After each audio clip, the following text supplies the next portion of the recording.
We are live. This is Barstool Perspective, brought to you by the Brew Skies YouTube channel. If you like what we do here, please don't forget to like, comment, subscribe. Show up live at 1:30 on Friday. Have some beers with us. Enjoy the news and our opinions on it related to alcohol. We cover all things booze. You guys know the story. Mike, he's not here. He's in New York City, of all places. Someone who is we'll say shrewd as Michael Morgan is. Going to New York City, I know, is a very painful process for him. I think much like a chastity belt that goes around your genitalia, he has one that goes around his wallet that only opens up if he walks into a dive bar. So we wish him luck in New York City. I'm sure he is being treated quite fairly. As they say in prison, he probably did not drop the soap. Now, let's get on to the news. This week, we have some fun stuff to talk about. So we'll see how it goes. Like always, I have you guys pulled up on chat, and without me having to explain how live chats work to Mike every day before we go live, this should be a lot easier for me to answer any questions you guys have on the fly. Yes, I did lose some hair, Julia. I cut it actually, I think like 2 weeks ago now. But I've been wearing a hat because I've not been showering in the mornings on Fridays lately. But just for you today, I did take a shower this morning. So not only do I smell good, I don't look nearly as bad. All right, let's get into it. Outback Steakhouse has been having some trouble lately. Now, Outback Steakhouse is owned by a restaurant group, of course, because everything's owned by restaurant groups anymore. They have about 700, like 654, I think is the exact amount, locations in the U.S. And they had a bad year, but they are ready to make some changes. And shockingly, I think the changes are pretty good. So let's cover first what is involved with Outback, because this is Outback, but it's also all the other locations. It's Carrabba's Italian Grill, which I've never been to. No idea if it's any good. I'm guessing it's not. I'm guessing it's probably pretty ass Italian food. Which, can we talk about Italian food and how all Italian food's overpriced, and also pasta is bullshit? Though they should just be called noodles. Like, just because you're Italian and you make your shit from wheat doesn't make it not noodles. You have noodles, Italy. It's not pasta. And also, you know, get off the tomatoes. They're not even your thing. They came from America, you dicks. Anyway, Carrabba's, I'm sure, is trash, but they're working on fixing Carrabba's. Bonefish Grill, which is my father-in-law's favorite place to go out to eat for whatever reason. Bonefish Grill, seafood, higher end. They're like the Banana Republic if Outback Steakhouse is Old Navy, if you know that reference at all. And then Fleming's Steakhouse, which I've never heard of before. But all of this is owned by the same restaurant group. And they want to make some changes because they're seeing success of like Chili's, which we've talked about, and Applebee's, which we've talked about. So they want to try to capture on this. So they're doing a couple things that I like. First, cutting menus down. 20%. They're knocking 20% off items off the top. They want to focus on what they do, and they want to do it better. So they said that they're going to get better ingredients and make better stuff and that whole fucking bullshit. But we all know Papa John's, when they say better ingredients, it's better pizza. That is a fact, but everything they do is antithetical to that fact, if that makes sense. Papa John's makes trash pizzas, is what I'm saying. And if you like it, you have trash taste. But they said that they're going to make better stuff. By shortening their menu, they should have to keep less inventory, which means your costs are a little bit lower, which means that they can spend a little bit more money on maybe getting a nicer steak, a grass-finished beef, if you will, instead of just cattle cows. So I don't know if that's going to work, but I like it. I think it's a good idea. Having consistency of menu, having a smaller menu, means that you can hire chefs that can hone their craft around what they make. Or maybe it's just Chef Mike and they're just throwing it in the microwave like Applebee's. But it could be that they're actually, like, you know, increasing food quality and increasing their ability to make it, which would be great. I support this. I think smaller menus are better. I want to know what I'm signing up for when I go to a restaurant. It doesn't need to be one restaurant for everybody. We already have a Cheesecake Factory that makes 5,000 dishes. We don't need Outback Steakhouse to be anything but irreverent fun, as the corporate types like to say. The next thing they're doing is they are cutting 17% of their work from home workforce. Don't love that move, just from a human standpoint, but from a cost cutting standpoint, I guess it makes sense. Not only can you go to Papa Trump and say, look, fuck work from home. We're with you, buddy. You can also cut costs by cutting down labor. Julia, I'll try to keep it a little bit in check, but I have opinions, and you're going to hear about them and my thoughts on people's tastes, which are generally negative. So they're cutting a bunch of workforce. Not great, but it's going to be good for the business. They're not doing seasonal items anymore. No more seasonal items, no more specialties. Everyday value is what they called it. Very corporate sounding phrase. But they want to focus on, again, the same thing with the menu, doing what they do well. They've realized is that they've been spending too much time, effort, and money developing seasonal menus that only last for about 3 months, and then advertising those seasonal menus. Which leads right into the next thing that they said they're going to do, which is no more advertising bullshit. No more advertising steakmas. No more advertising, whatever seasonal crap that they got going on. No more, colonic steak for Easter. We're focusing on what we do, which is bloomin' onions and steak that's going to really jam you up. That's what they're focusing on. Now, here's what's crazy. They're launching a everyday special. This sounds like a fucking Outback Steakhouse ad.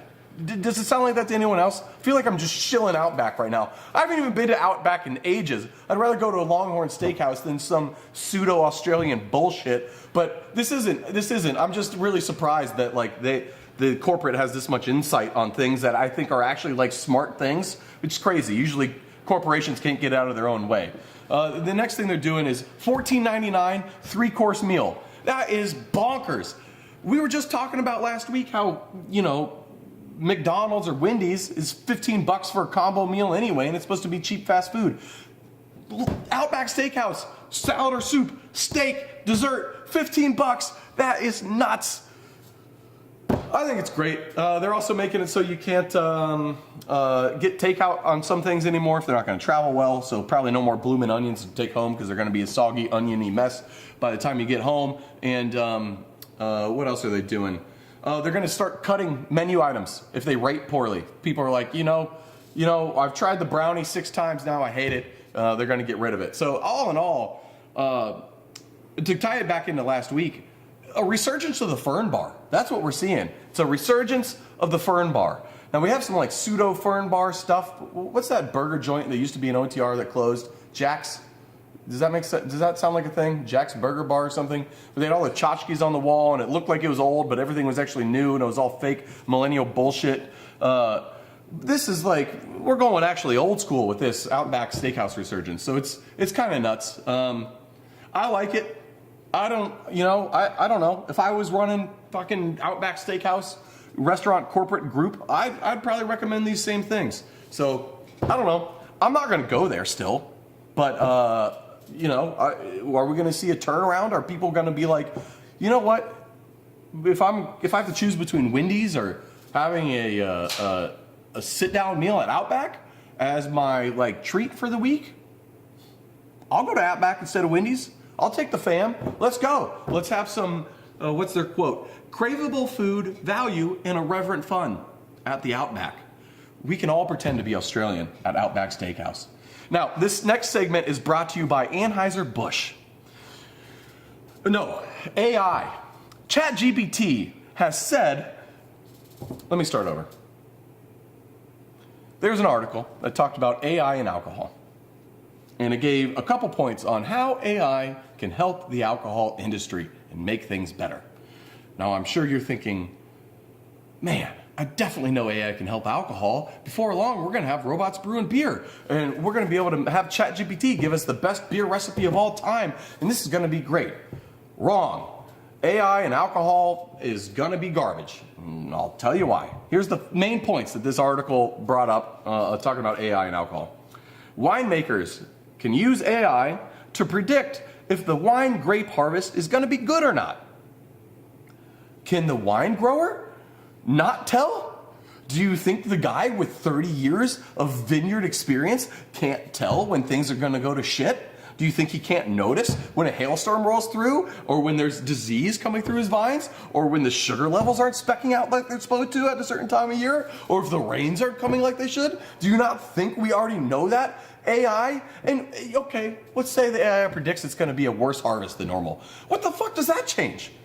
Nothing. It changes nothing. Guess what? The grapes are still shit, AI. Thanks for the fucking forewarning. It changes nothing that I can do. I just got shittier grapes. Woohoo. You told me 3 weeks before I could notice. Congratulations. You saved me a ton. AI in distilleries, they said, could stop bad casks from becoming bad by monitoring it 24/7. That's not going to change it from turning bad. That's just still going to be bad. It's the grape thing all over again. It's going to be the same shit. It's just going to be shit that you know is shit when you taste it, because a distiller, a master distiller that's been making whiskey for 30 damn years can know if a barrel's turning out right or not. And they know when they taste it at the end, oh, this needs more time, or this is shit, or we should dump this, or let's add a bunch of sugar and cinnamon flavor into it and make it Fireball. They know that. They can taste it. We don't need AI telling us that bullshit. Jack Brown's, thank you, Gnarly Gnome. I knew you were gonna know. I knew you were gonna know. That place, I did like the burgers, but it 100% felt like a millennial trap. It felt like everything was designed for millennials. It all felt fake. I wasn't a big fan, but yes, Jack Brown's was the one. Thank you, Adam, for the sip notification. All right, chatbots. That's the other thing they brought up. Chatbots can give you recommendations on what to drink.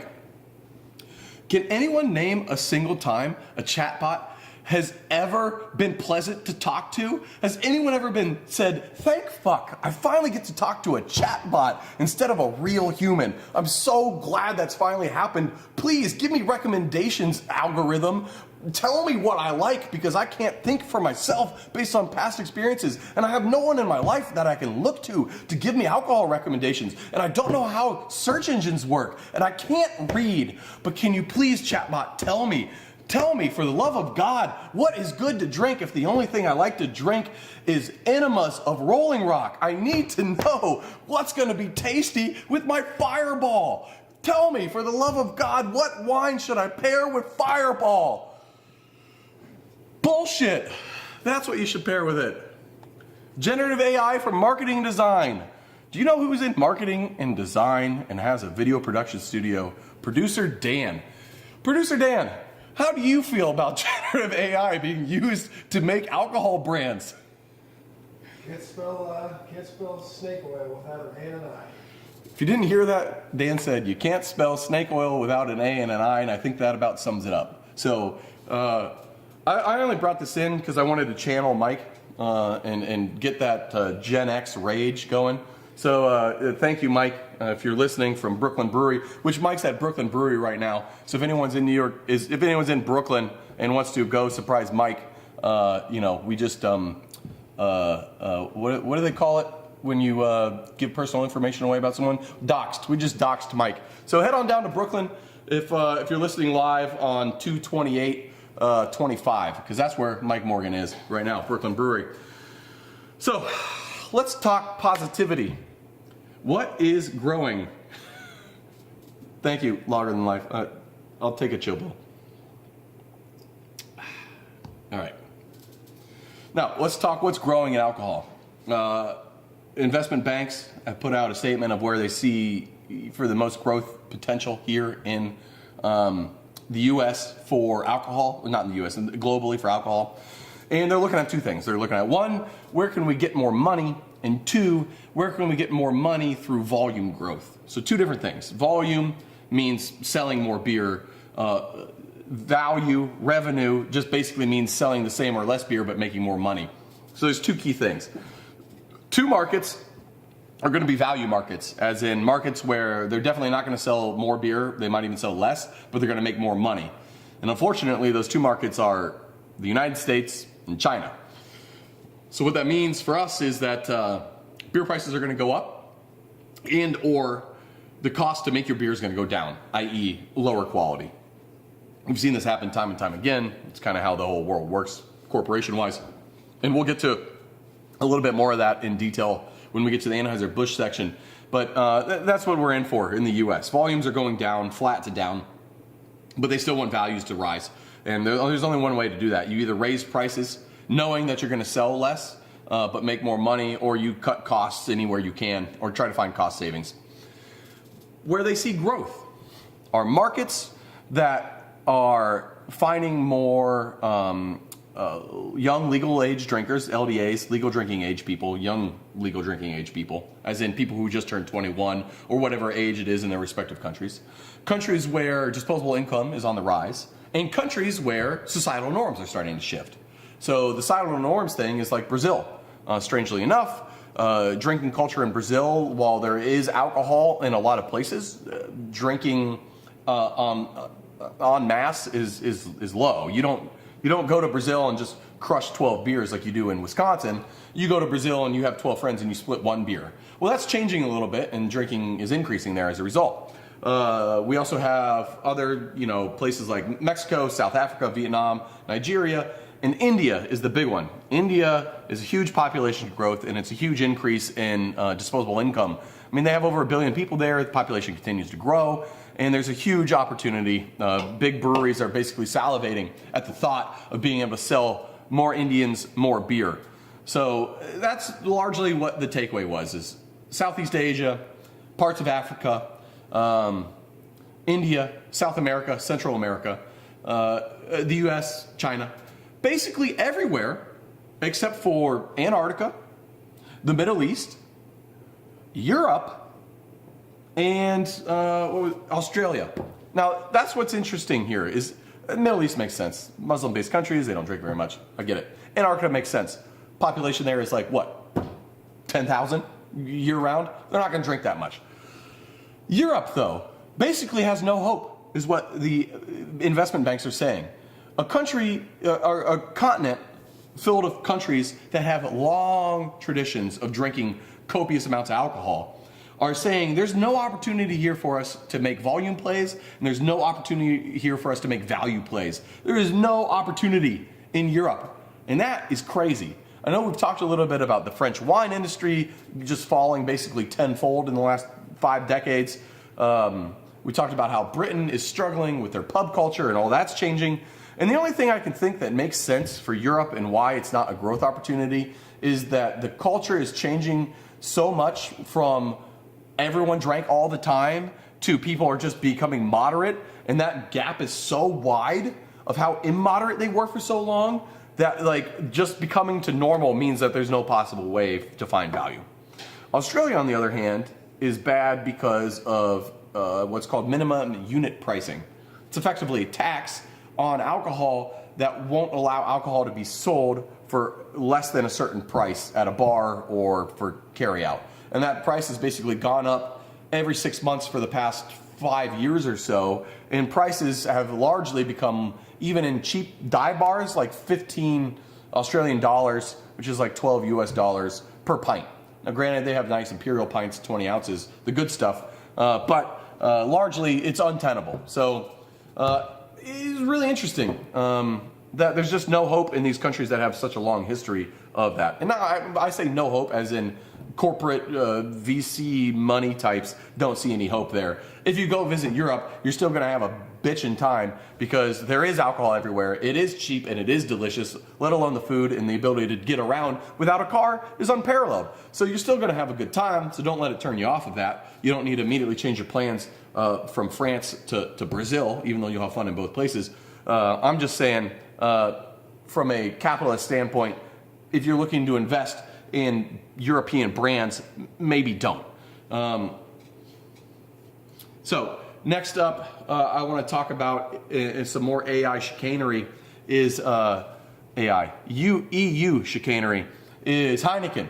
They're weakening their drinks. They're basically European stuff based on the market. They're going to lower the ABVs because Europe still has a regressive tax policy on beer based on alcohol percent, and they just recently lowered or increased the taxes at certain breakpoints. So I think like 4% alcohol is a breakpoint. So there's a lot of historic brands that are lowering the ABV of their products to underneath 4. So Heineken is also jumping on board with this. Not only will they save money, a lot of money on taxes, they'll save money on ingredients as well. You can use less grain to get less alcohol. That means more money in the bank. Anyway, am I not calm now, longer than life? Am I still too wound up for you? I thought I've slowed down a little bit. I got too much to say, man. There's not enough time. We're 20 minutes in. I'm fucking 2 stories in. I'm way goddamn behind. Dan's giving me the stink eye over here, talking about snake oil and shit, and we got too much to talk about. We just got too much to say, man. I don't know how else to do it without being fucking jacked and talking fast. I'm also not hungover today, so that helps. There was a couple times back where I was by myself and I was a little hungover, and it felt a lot slower, and I think it was because of that. I don't like being hungover on weekdays. Try not to make a habit of it, but maybe that's the problem. Maybe I should be hungover. I don't know. Anyway, what are we talking about next? Oh, EU. It's fucked, right? Get this. They came out and said that caffeine is harmful for humans. They said caffeine is bad for you. It is harmful. So people are freaking out because they think the EU wants to regulate their coffee intake. Now, if you've know anything about Italy or some other European countries, they have a large coffee culture there, usually based around espressos. People are obviously scared, I don't think for any good reason, but there's a history of the EU doing crazy nanny state bullshit, like in 2008 when they tried to make it illegal to put cinnamon on Danish pastries because they were putting too much cinnamon on their pastries and they said it was bad for you. Now that's just insane. In coffee, the caffeine in coffee isn't gonna hurt you, but pure caffeine will. So I get where they're coming from. Like if you're spraying pure powdered caffeine on your plants to kill snails and slugs, okay, I understand, but like it can't be worse than pesticides still. So we do a little bit of contract brewing at Urban Artifact, and it's actually under a brand called Niche, if you're curious. Anyway, we've done some caffeine added beverages before, and our brewer Tom, he was the one measuring out the caffeine. And the first time he did it, it's a powder. He's measuring it out. He measures it out. He dumps it in. And like an hour and a half later, he's just like, Brett, I feel like shit. My head hurts. I'm really tired. My heart's racing. I don't know what's going on. A couple weeks later, we make another caffeine beverage. It's the same thing. All of a sudden it clicks. Shit, it's the caffeine powder. It's messing him up. So now we have a respirator in there, and anytime you use caffeine, you gotta use a full respirator and all that stuff. But like, I get it. Caffeine, yeah, it could be bad for you, but so can anything in the wrong quantities. So, the EU and the nanny state and all that stuff, it's good, Republican fodder.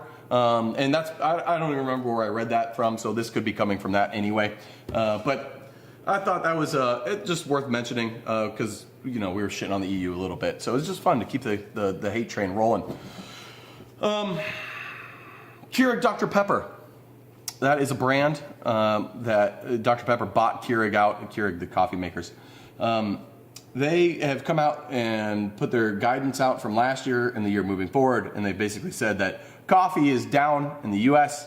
People don't want coffee anymore. What they want is energy drinks and refreshment beverages. And if you're not familiar with a refreshment beverage, I'm basically talking about bottled water, sparkling water, electrolyte waters, all your waters, your non-teas, your non-coffees, your non-milks, waters churched up with crap, basically.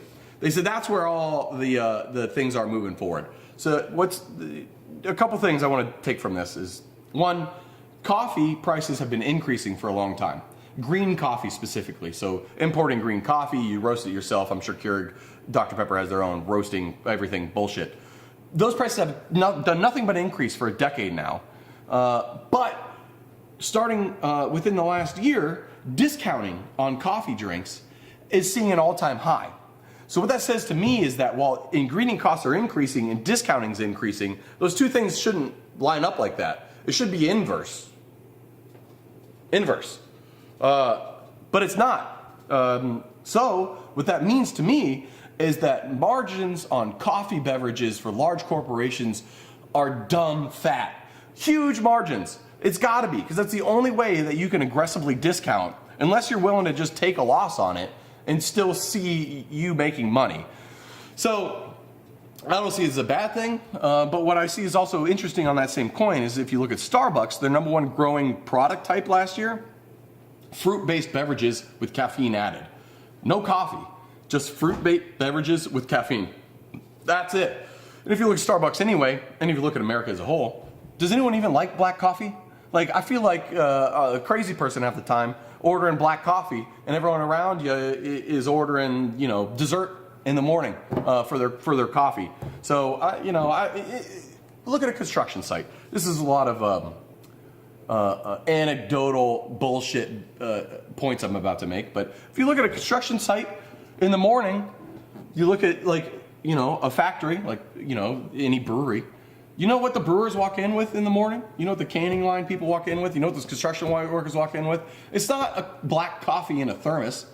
It's a fucking C4 Starburst flavor energy drink that they picked up at the corner store on their way into work. It's a Ghost or a Bang or Monster or whatever other bullshit single word, somewhat masculine, aggressive sounding name that you can think of, energy drink. That's all you see anymore.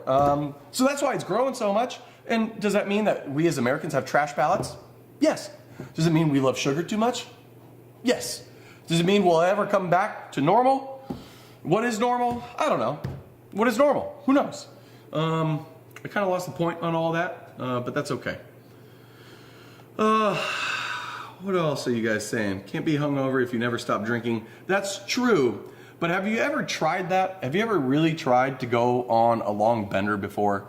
I don't understand. That's what I just don't get about real degenerative alcoholics. How can you do it? How can you wake up every day and just feel like picking up a bottle? Like if I go to Las Vegas or if back to Athens, Ohio for meeting up with buddies for college reunion and we're there for 2 nights, 3 nights, that last day I'm destroyed. I don't even want to touch alcohol. I've way overdone it the first 2 days. And I just don't understand how anyone could just pick up the bottle and try to get back to normal. It's just, it's insane to me. Now, obviously, that's a very selfish way to look at the situation and yada, yada, yada, problematic this, problematic that. But I just don't get it. The nonstop drinking thing, I appreciate the humor, but man, not for me. Okay. Woo, 26 minutes already? 27 minutes? Okay, we got a couple more stories. I promised AB InBev, so we'll do that really quick. Anheuser-Busch had revenue EBITDA growth last year of 10%. They made 10% more money than last year, or the year before, 23. Huge. Didn't see volume gains. They actually lost volume in China. They lost volume in Argentina. They were largely flat in the US. And globally, they were up 0.9%. If you take away Argentina and if you take away China and you don't count the US, all other markets were up 0.9%. Nothing. It's a nothing burger. But 10% revenue growth. You know how? Cost cutting, cost savings. So they basically gutted anything they could in the plants where they could save money. They cut quality, I'm sure if they could. And then they're not going to tell you that. They're going to say they increased quality, they increased consistency. Doubt. And they probably cut some people's jobs, and they spent about $2 billion over the last half decade or so improving breweries, which to me reads as automation. Real robots catching pallets at the end of canning lines, or robots filling kegs. I can see that. Robots in the loosest sense as in mobile arms and picking up stuff and stacking stuff. So Anheuser-Busch, they made a bunch of money, more than normal, $20 billion last year, I believe is what it ended up being. 20.95 billion, which is just a bonkers amount of money that doesn't make any sense to any human because it's just an insane amount of money. But they did well, and it's off the backs of 2 things: Michelob Ultra and Busch Light. Budweiser and Bud Light, in my mind, they're out.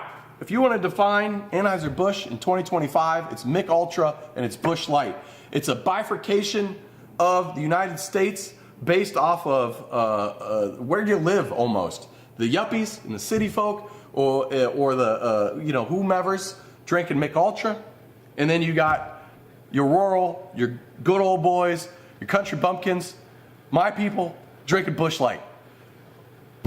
That's it. There's no Budweiser, Bud Light people anymore. You're a Busch Light or you're a Michelob Ultra person. And that's kind of crazy. It's the divisiveness that we've seen in the U.S., I feel like is shown right there. Where Bud Light and Budweiser are one and the same, Michelob Ultra and Busch Light couldn't be further apart from a marketing standpoint. I think that's an interesting mirror to the U.S. If the U.S. is looking at itself in the mirror, held up by a Belgian headquartered group owned by Brazilians making beer sold to Americans, that mirror, it says to me that, maybe we need to come together. Maybe we need a new product.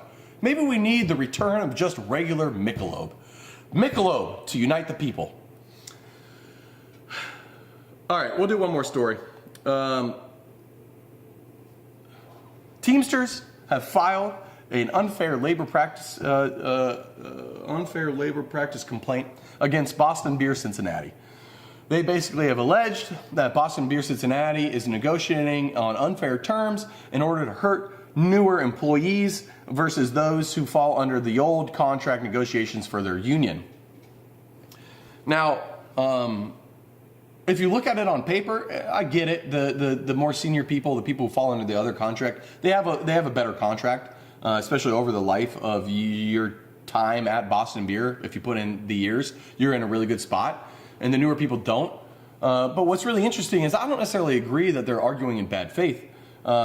Jim Cook, when he first bought the old Hootapole brewery, it was a union brewery at the time. And he said, I support unions. I believe the people who work in unions are great people. They're great workers. And that the only time unions have issues is because of bad management, not because of the union. I bet he still believes that. Jim strikes me as someone who has relatively strong personal values. If you just look at what he's done with his brewery over the years, especially being a public brewery. So I think it's interesting that this is happening. I think it's just part of the negotiation tactics. Ultimately, at the end of the day, if you love America, you should love unions, and I don't think that's negotiable. I think that's a fact. So that's where we're going to end. If you haven't gone to CincinnatiBeerBook.com, we have a book for sale. I'm sure most of you already have it, so I don't want to spend too much time on it. Other than that, check out our channel, like, comment, subscribe, do all that fun stuff. You guys have been amazing. I'm sorry I haven't been keeping up as much with the chat. You guys have been blowing me up this time, but that was a fun episode. That was a quick 32 minutes. Cheers to y'all, and in the famous words of Mike, cheers, we love you bitches.